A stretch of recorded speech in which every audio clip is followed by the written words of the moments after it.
আসসালামু আলাইকুম ফ্রেন্ড, দীর্ঘ অনেক দিন পর আবারও চলে এসেছি তুহিনের গরুর ফার্মে। এই যে দেখছেন এই জায়গাটা, এখন বর্ষাকালীন সময়। কিছুদিন আগে এখানেই একদম পুরো কি হয়েছিল তুহিন? বৃষ্টিতে জলমগ্ন হয়ে গেছিল। কদিন ছিল এরকম অবস্থা? প্রায় 3 দিন মতো ছিল। আচ্ছা, তোমার ফার্মে কি এখন যে কিছু দেখা যাবে বর্তমান অবস্থা? হ্যাঁ। তো চলো চলো দর্শক দেখা। চলো, এই হচ্ছে ফার্ম গরু। এই দুটো বাছুর। বৃষ্টি চলে এসেছে, তার মধ্যেই এই গরুটা প্রায় 17 লিটার দুধ দেয়, কিন্তু এই গাভীর একটু কম আছে। আচ্ছা আচ্ছা, এই ভালো জাতের একটা গরু।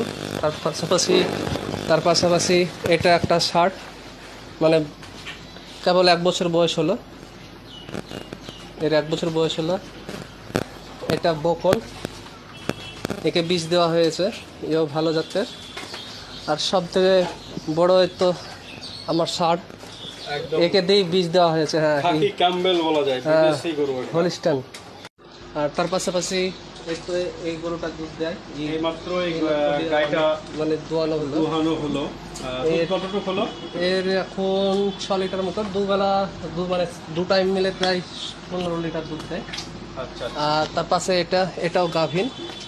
একে দেখে কিছু মনে হবে না, কিন্তু দুধের রাজা, জাতটা ভালো, হলিস্টানের জন্য। হ্যাঁ, মানে এই প্রায় 1.5 বছর দিয়ে গোটা সাম্রাজ্য যে কোনো সময় দখল করা যাবে। অবশ্যই খুব ভালো জাতের, ছোট হলো। তো এই হচ্ছে আজকের ফার্মের ভিজিট। তুহিনের অনেকদিন পর এসেছিলাম, অসংখ্য ধন্যবাদ তুহিনকে। আর আজকে একটা শর্ট ভিডিও তুহিনের ফেসবুক থেকে আসছে, গরুর দুধ দোহানোর প্রসেস। সকলকে আমার পক্ষ থেকে অসংখ্য ভালোবাসা এবং শুভেচ্ছা জানাই। তো আমি ভিডিওটা ছাড়বো অবশ্যই।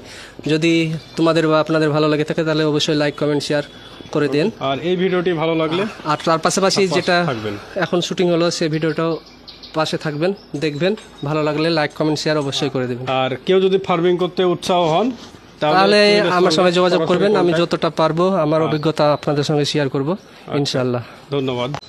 অর্থকারী পশু, যা গোবর থেকে শুরু করে সব কিছুই ইনকামের মাধ্যম।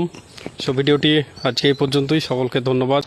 আর ভিডিওটি কার কেমন লাগলো কমেন্ট এবং লাইক করে জানাবেন। আর ভালো লাগলে ফলো, সাবস্ক্রাইব করবেন।